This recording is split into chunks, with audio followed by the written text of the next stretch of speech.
मैं बड़ी दुविधा में फंस गया, इतनी ज्यादा बात कर दी कि मैं फंस गया अपने आप में।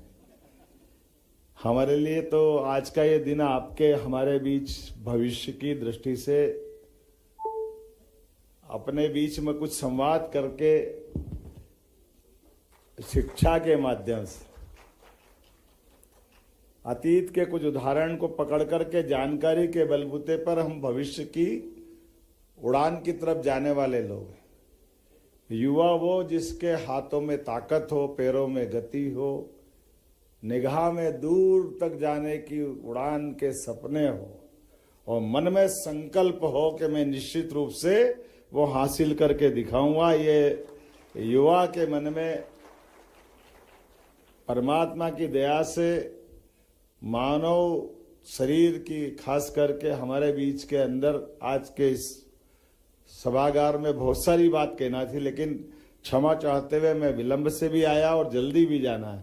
लेकिन फिर भी आपने अलग अलग प्रकार के स्टार्टअप और जिस प्रकार से इंक्यूबेशन सेंटर के माध्यम से काम किया है, मैं आप सबको बधाई देना चाहता हूं। उच्च शिक्षा विभाग को बधाई देना चाहता हूं। आपने अपने सपनों की उड़ान के बलबूते पर अपने आप का अभिनंदन करो, पहले अपने खुद के लिए जोरदार ताली बजा करके नीचे जा करके।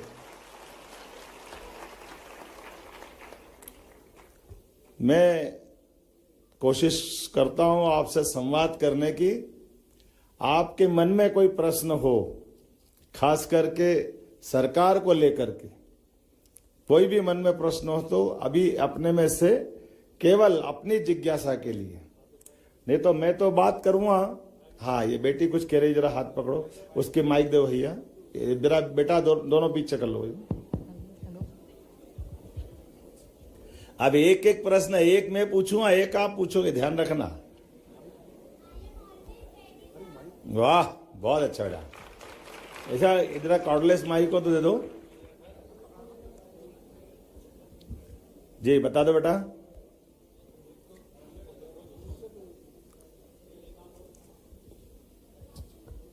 जी बताएं बताएं। चलो ऐसे ही बोल दो, तुम तो आवाज अच्छी आ रही बेटा। Good afternoon sir. जी सर, मैं वुमेन्स पॉलिटेक्निक से मैं श्रद्धा चांदे हूँ। मैं फर्स्ट ईयर की स्टूडेंट हूँ। तो मेरा सबसे पहला सवाल यह है कि जब लड़कियां उड़ान भरना चाहती है, जब लड़कियां आगे बढ़ना चाहती है, आजकल तो वैसे भी मोदी जी ने काफी टाइम पहले स्कीम निकाली थी, बेटी बचाओ बेटी पढ़ाओ, तो इसका नारा आधा अधूरा क्यों रह जाता है? आजकल ना इंडिया में ना कहीं पर लड़कियां सेफ नहीं है।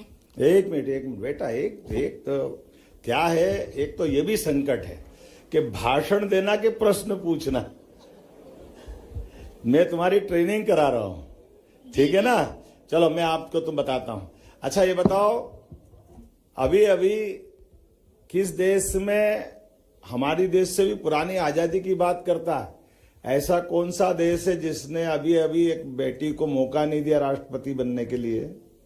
सर मौका दिया है। अरे सुनो तो सही यार, कौन सा देश पीछे रह गया बताओ? कमला हैरिस का नाम सुना है? कहां लड़ रही थी चुनाव वो? आपको मालूम, लगभग 300 साल के आसपास वहां आजादी है, लेकिन आज तक कोई बेटी राष्ट्रपति नहीं बनी। बनी क्या? तो अपने देश में उल्टा है। हमारे यहां पर यशस्वी प्रधानमंत्री के नेतृत्व में अभी राष्ट्रपति कौन है? तो ताली वाली तो बजाओ, ये हमारे अपने देश की ताकत। अब बैठो बेटा, है ना? अब माइक दूसरों को दो। ये तो ऐसे, लेकिन जब रोजगार की भी बात, एक मिनट बेटा, दूसरों को लो ना। अब ये बताओ, अपने देश में तुम्हारी बात का एक और प्रश्न का उत्तर देता हूं, है ना? बैठो। हमारे यहां देश की आजादी के तुरंत बाद अपने प्रधानमंत्री और राष्ट्रपति दोनों पद बड़े हैं ना? और इस पे दोनों बहनें रही कि नहीं रही है? इंदिरा गांधी जी पहले प्रधानमंत्री रही और अभी राष्ट्रपति भी। तो ये देश तो अपना ही है। अच्छा ये बताओ कि 200 से ज्यादा देश है दुनिया में, कौन सा देश ऐसा जो माता प्रधान है, जिसका नाम अमेरिका माता की जय, इंग्लैंड की माता की जय कोई बोलता है? बताओ जरा, बताओ कौन बोल रहा है? कोई बोलता है? तो अपने यहाँ तो देवता का नाम लेने के पहले भी सीताराम, राधे कृष्ण, अपनी संस्कृति कितनी अच्छी संस्कृति है। इतनी अच्छी संस्कृति को हमको केवल जानने समझने की देर है। हमारे लिए सौभाग्य की बात है हम किस देश में रहते हैं, जो देश अपने लिए क्या कहता है, भारत माता की। देखो अपने 200 से ज्यादा देश, लेकिन एकमात्र देश जो मात्र सत्ता को पसंद करता है, मात्र शक्ति के आधार पर आगे बढ़ता है। और मध्य प्रदेश वाले तो लाडली बहना वाले हैं। ऐसा क्या बात है? लोग कहते अरे क्यों पैसे दे रहे हो, काहे के लिए दे रहे हो, पैसे का क्या होगा। हमने कहा भाई तुम्हारे पेट में क्यों दुख रहा, बहन बेटी के हाथ में पैसा दे रहे, जरूर देते रहेंगे, उनको नहीं देंगे तो किसको देंगे। और अब मैं आपसे प्रश्न पूछता हूं, इस आजादी के बाद सरकार के द्वारा, मैं प्रश्न पूछना थोड़ा उत्तर देना, बहनों के लिए किस सरकार ने सबसे बड़ा कदम उठाया है? कोई बताएगा?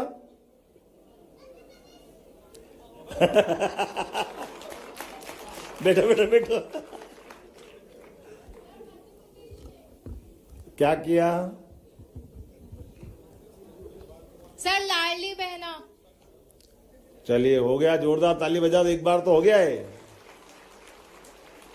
अब इसके अलावा मैंने कहा केंद्र सरकार में नरेंद्र मोदी जी की सरकार ने ऐतिहासिक रूप से निर्णय लिया है, वो इस देश की एक तरह से राजनीति बदलेगा। ऐसा कोई निर्णय बता सकते हैं? अब दूसरों को दे दो माइक बेटा, कौन बताएगा? हाँ ये जरा बच्चे बहुत देर से उठा रहे हैं, इनको भाइयों को दे दो।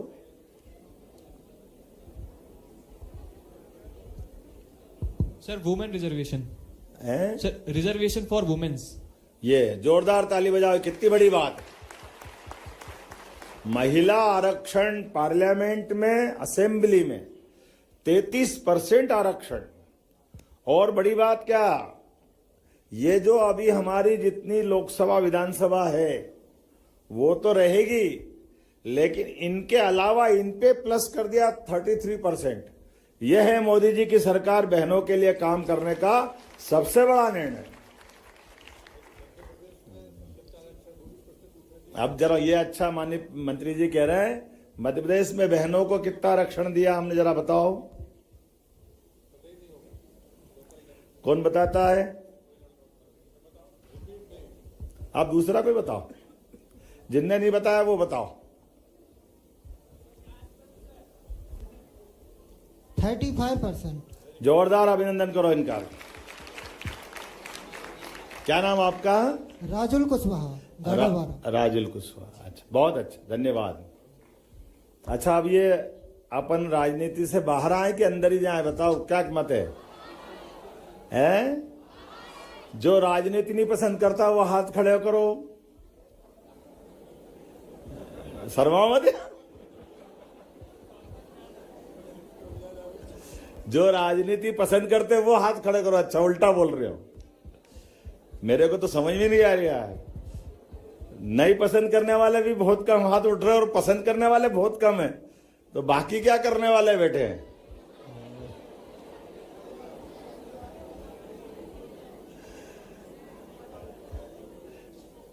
ये बड़ा कठिन मामला हो जाएगा, इसलिए मेरे को लगता है अपने बीच में। अच्छा ये बताओ, जितने लोग यहां बैठे हैं, हमारे द्वारा इस देश में बहुत अच्छा करने का मौका चाहिए, है ना? तो मौका चाहिए तो किस किस प्रकार से मौका मिलता है आपके हाथ में पावर आने का? कौन बताएगा? अरे बहुत अच्छा, अब जो इन्होंने उठाया उनको उठाने दो। हाँ इनको दो माइक।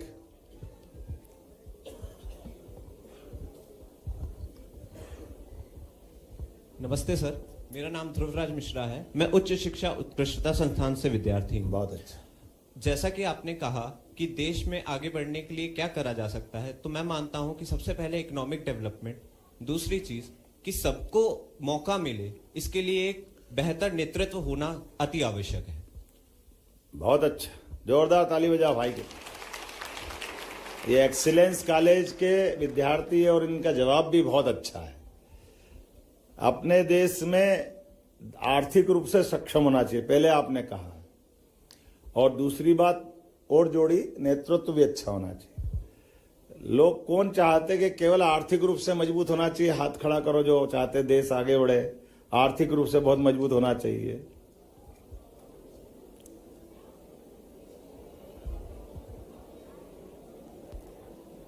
चलिए, बहुत अच्छा। और देश का नेतृत्व मजबूत होना चाहिए, इसके लिए हाथ खड़ा करो। बहुत अच्छा। अब बहुत सारे लोगों ने हाथ नहीं खड़े करे, इनको किधर माने हम? या तो परीक्षा में पास होते या फेल। अब ये कोई इनसी परीक्षा हो रही कि बीच में कोई ऐसे ही छोड़ना पड़ेंगे। लोकतंत्र के लिए चलो मैं ही बोल देता हूं।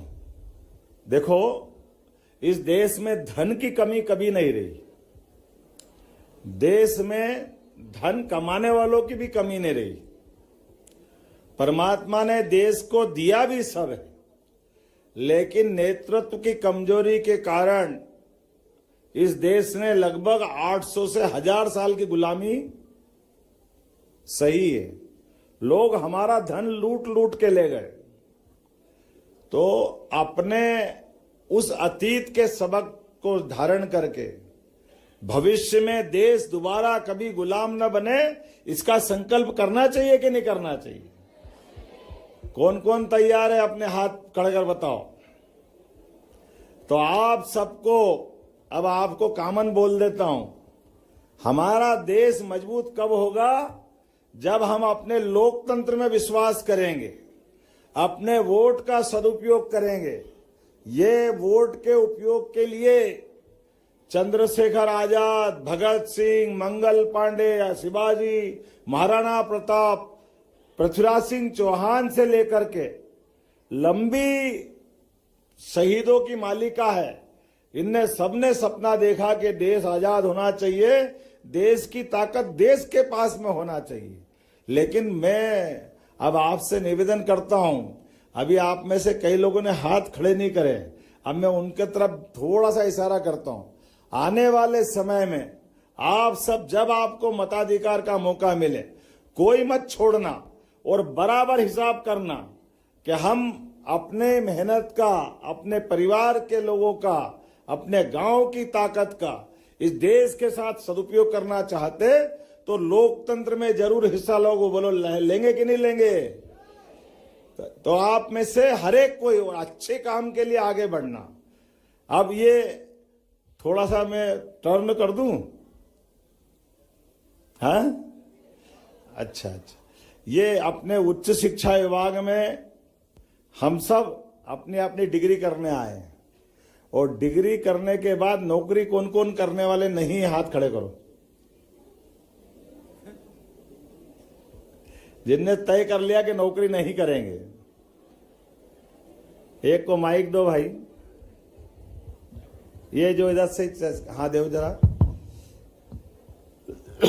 माइक वाले है, जरा आपकी इनसे दोस्ती ज्यादा है क्या?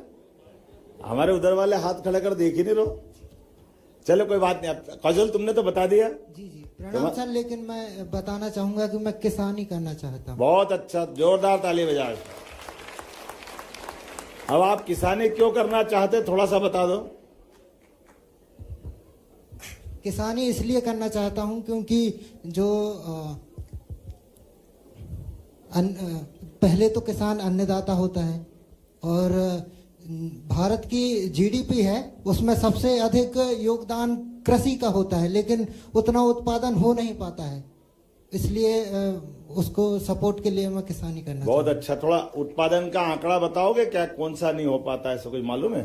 सर उतना तो याद नहीं है मुझे। चलो मैं बता देता हूं, लेकिन तुमने हिम्मत की, जोरदार ताली बजाओ इनके लिए। देखो, ये हमारे लिए एक तरह से आदर्श है। अब मैं आप सबसे केवल इतनी ही बात याद दिलाऊंगा, हमारे अपने देश के अंदर खेती किस किस की, जरा हाथ खड़े करो। और सोयाबीन कौन कौन उगाता है? सोयाबीन जिनकी खेती में होती है, बड़े पैमाने पर होती है, कोई बात नहीं, सब हाथ नीचे रख लो। ये जो खेती की बात आ रही, मैं इसलिए इसको दोहराना चाहता हूं कि खेती के अंदर क्यों खेती करना चाहिए, हम उच्च शिक्षा का सदुपयोग कैसे कर सकते हैं। हमारे सामने उदाहरण है ब्राजील, इजराइल, ये कुछ, जैसे इजराइल की बात करता हूं। इजराइल और भारत दोनों सोयाबीन के अपने उत्पादन का आंकड़ा अंतर बताता हूं। हमारी 1 बीघा में सोयाबीन अधिकतम होती 3 कुंटल, 4 कुंटल, कहीं तो 1.5 कुंटल होती है। और इजराइल में 1 बीघा में सोयाबीन होती है 20 कुंटल, 25 कुंटल। आप बताओ, समय तो दोनों का बराबर है, धरती माता का स्वरूप एक जैसा है, लेकिन उन्नत खेती करने का असर कहां तक आता है। और दुर्भाग्य से अगर अपने में से कोई आदर्श किसान बनेगा तो वो ये पूरा बदलेगा कि नहीं बदलेगा? तो जोरदार ताली बजाओ इस बात के लिए। अब उस तरफ से हाथ खड़ा करवाओ। जय हिंद श्रीमान एवं मंच पे उपस्थित समस्त महानुभावों को मेरा प्रणाम। महोदय, मेरा नाम चित्रांशी सक्सेना है और मैं शासकीय महारानी लक्ष्मीबाई कन्या स्नातकोत्तर स्वशासी महाविद्यालय की छात्रा हूं। सर, मैं पढ़ाई पूरी करने के बाद अपना स्वयं का व्यवसाय शुरू करना चाहती हूं। तो सर, मेरा आपसे प्रश्न है कि क्या सरकार द्वारा ऐसी कोई योजना चलाई जा रही है जिसमें महिलाओं को स्वरोजगार के लिए विशेष ऋण दिया जाता है? ये जितने भी प्रकार के ऋण दे रहे हैं, मैं आपको गारंटी से कह सकता हूं सबसे ज्यादा बहनों की प्राथमिकता के लिए है। शासन की जितनी योजना है, अभी 25-25 लाख के यहीं से दिए हैं। और एक बात, लाडली बहनों की राशि भी आप ही के हाथ में दे रहे हैं, भाइयों के हाथ में नहीं दे रहे। लेकिन मैं आपसे सहमत हूं, आप अपना व्यवसाय करना चाहती, बहुत अच्छी बात है। मैं आपका स्वागत करता हूं, अभिनंदन करता हूं। थोड़ा समय कम पड़ रहा है तो अपने बीच में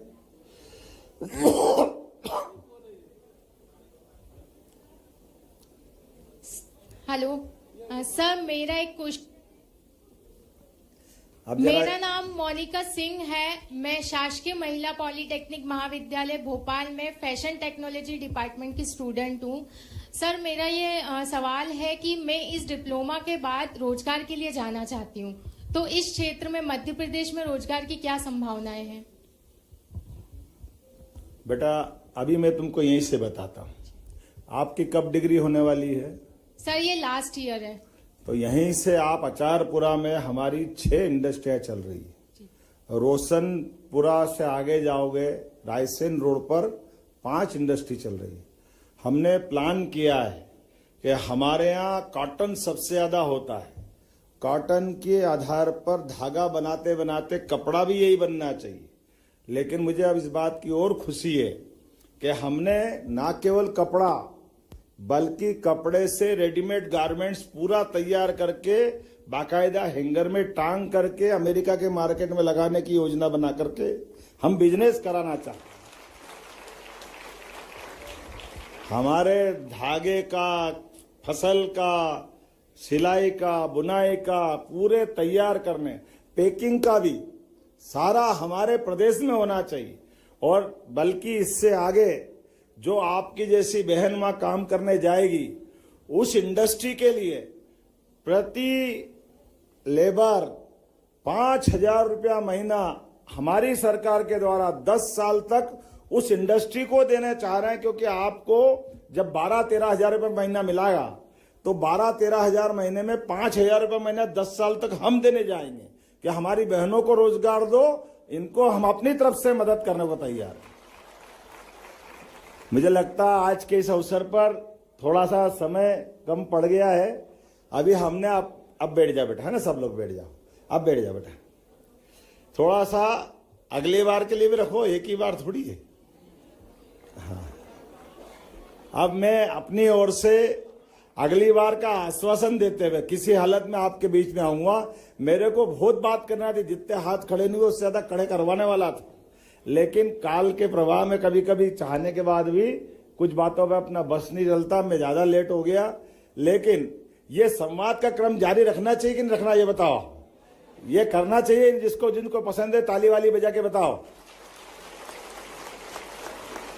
हमने ये, भैया बैठो बेटा, हमने ये प्लान बनाया कि सरकार का 1 साल हो रहा है, सरकार अपने विकास के काम कर रही है अपनी जगह, लेकिन अपने इस देश के जो असली मालिक है, इस प्रदेश के असली मालिक है, वो युवा शक्ति। दुनिया का सबसे युवा देश अगर कोई है तो भारत है। हमें इस बात का गर्व है।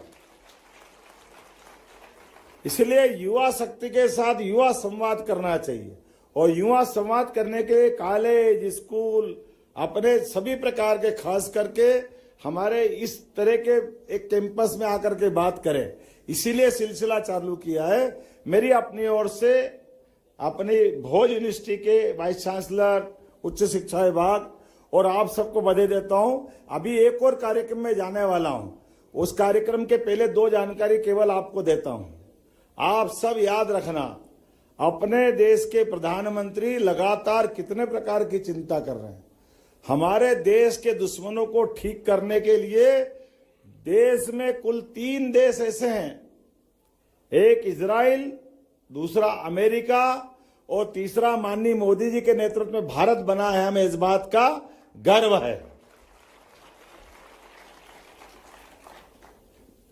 जो अपने देश के दुश्मनों से लड़ने के लिए, बस बेटा हो गया है ना, अपने देश से लड़ने के लिए पाकिस्तान के अंदर घुसकर भी मार करके अपनी क्षमता दिखाता है। लेकिन आने वाले समय में अब अपने को अपने अंदर के भी सारे अवसर निकालना पड़ेंगे।